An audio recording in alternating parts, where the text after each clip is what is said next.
নমস্কার বন্ধুরা, রূপালীস kitchen and ব্লগসে সবাইকে স্বাগত।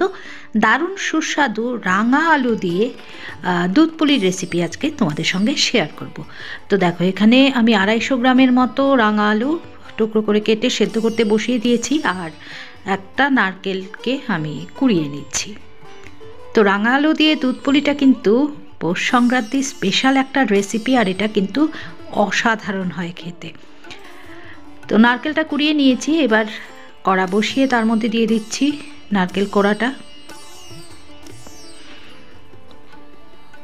এবারে দিয়ে দেব আমি এখানে 4 টেবিল স্পুনের মতো চিনি। তো মিষ্টিটা তোমরা কিন্তু অবশ্যই তোমাদের টেস্ট ওয়াইজ ব্যবহার করবে।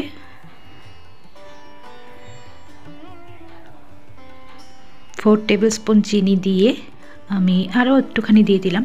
এবারে ভালো করে চিনির সঙ্গে নারকেল কোড়াটা একটুখানি মিশিয়ে নিচ্ছি। গ্যাসের আঁচটা কিন্তু আমি মাঝারি করে রেখেছি, আর মাঝারি আঁচে কন্টিনিউ এটাকে নেড়ে চেড়ে চিনিটাকে পুরো গলিয়ে নিতে হবে।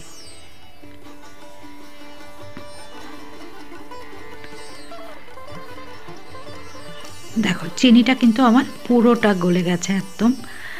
আর এবারে এর মধ্যে আমি গুঁড়ো দুধ দিয়ে দেব। আমি 1 টেবিল স্পুন গুঁড়ো দুধ দিলাম। গুঁড়ো দুধটা দিয়ে আবার খানিকক্ষণ নাড়াচাড়া করে নেব। এই পাকটা কিন্তু খুব বেশি টাইট হবে না, মানে আমরা নারকেল নাড়ু করার সময় যেমন করি পাকটাকে, নারকেলের পাকটাকে, সেটা কিন্তু ওরকম হবে না, একটু ভেজা ভেজাই থাকবে।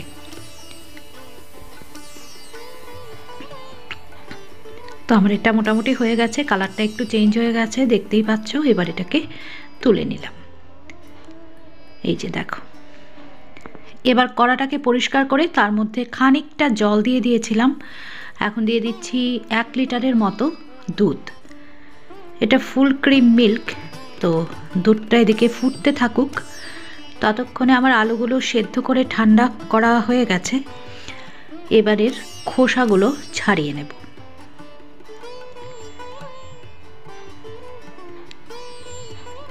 তো একে একে সমস্ত আলুগুলোর খোসা আমি ছাড়িয়ে নেব। আর রাঙা আলু দিয়ে এই দুধ পুলিটা করলে না, পিঠেগুলো মানে পুলিগুলো কিন্তু খুব নরম হয়, আর একটা আলাদা টেস্ট আসে কিন্তু এতে। দেখো, সমস্ত আলুর খোসাগুলো আমি ছাড়িয়ে নিয়েছি। এবার আলুগুলোকে জাস্ট একটু গ্রেট করে নেব।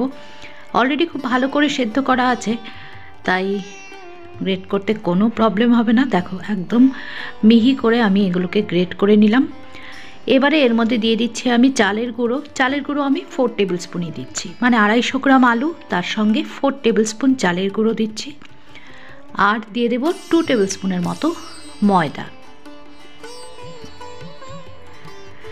এবারে খুব ভালো করে চটকে চটকে এগুলোকে মাখিয়ে নিতে হবে।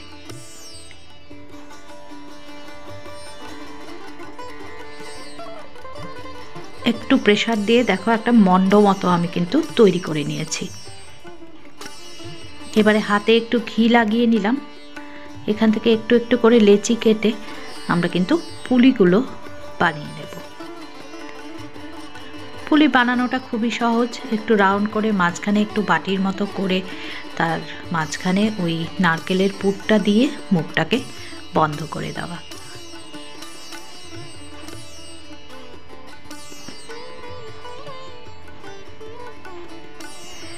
তো দেখো, একটা পুলি কিন্তু আমার রেডি হয়ে গেল। সেম প্রসেসেই কিন্তু আমি সমস্ত পুলিগুলোকে তৈরি করে নেব। মুখটাকে খুব ভালো করে বন্ধ করতে হবে, নাহলে কিন্তু দুধের মধ্যে যখন আমি এগুলো ছাড়বো তখন খুলে যাবে। তো আমি আরেকখানা করে তোমাদেরকে দেখিয়ে দিচ্ছি।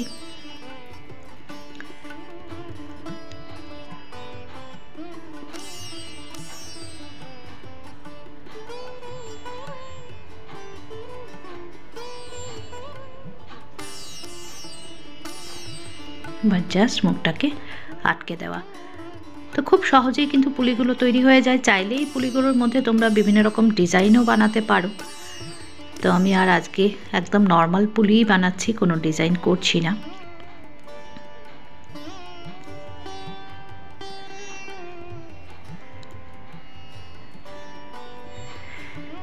তো একই রকমভাবে সমস্ত পুলিগুলো কিন্তু আমি বানিয়ে নেব।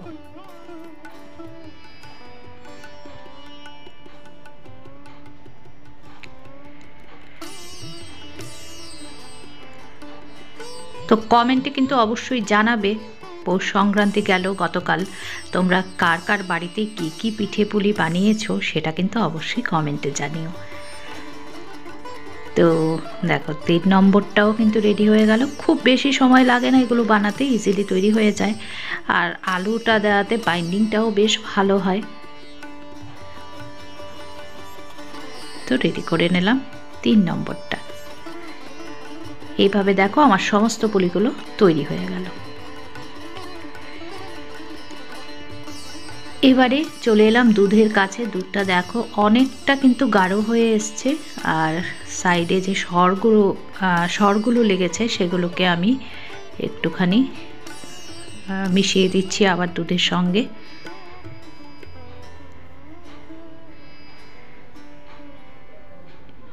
এবারে আমি কি করব বলো তো, একে একে সমস্ত পুলিগুলো দুধের মধ্যে ছেড়ে দেব। আমি কিন্তু এই দুধে এলাচ গুঁড়ো, তেজপাতা কোনো কিছুই ব্যবহার করব না, কারণ আমি এর মধ্যে ব্যবহার করব খেজুর গুড়। তো তার একটা এক্সট্রা ফ্লেভার থাকে যেটা এই শীতকালে কিন্তু দারুণ লাগে।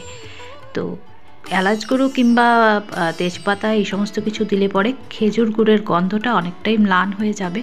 তো আমি সেই অথেন্টিক গন্ধটা রাখার জন্য আর কোনো কিছুই দিলাম না।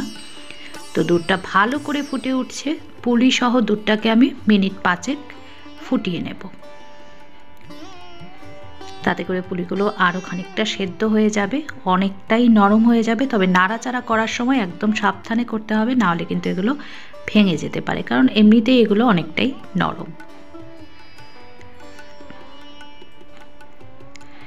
এবারে আমি এই গুড়টা দিয়ে দেবো। গুড়টাকে আমি আগে থেকে একটু ভেঙে গুঁড়িয়ে নিয়েছি। এবারে দিয়ে দিচ্ছি গুড়।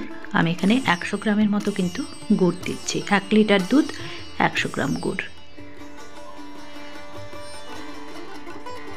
তো গুড়টাকে দিয়ে আবারও ভালো করে একটু নেড়ে চেড়ে মিশিয়ে দিচ্ছি। তবে অবশ্যই সাবধানে মেশাতে হবে, আবারও বলছি, নাহলে কিন্তু এগুলো ভেঙে যেতে পারে। তো গুড়টা দেওয়ার সময় কিন্তু গ্যাসের আঁচটাকে একদম লো করে দিতে হবে, নাহলে অনেক সময় দুধটা কেটে যেতে পারে। তো এবার গুড়টাকে মিশিয়ে দিলাম। এখন আমি গ্যাসের আঁচটাকে আবারও বাড়িয়ে দিলাম। তো হাই ফ্লেমে জাস্ট 2 থেকে 3 মিনিট আমি এগুলোকে আরেকটু ফুটিয়ে নেব, তারপরেই কিন্তু নামিয়ে নেব। আর আমার দুধ পুলি কিন্তু একদম রেডি হয়ে গেছে। তো কেমন লাগলো সিম্পল এই দুধ পুলির রেসিপিটা অবশ্যই কমেন্ট করে জানিও। ভালো লাগলে ছোট্ট করে একটা লাইক করো, শেয়ার করো ভিডিওটা ফ্রেন্ডস ফ্যামিলির সঙ্গে, আর অবশ্যই সাবস্ক্রাইব করে আমার পাশে থেকো। আজ এ পর্যন্তই, নমস্কার সবাইকে।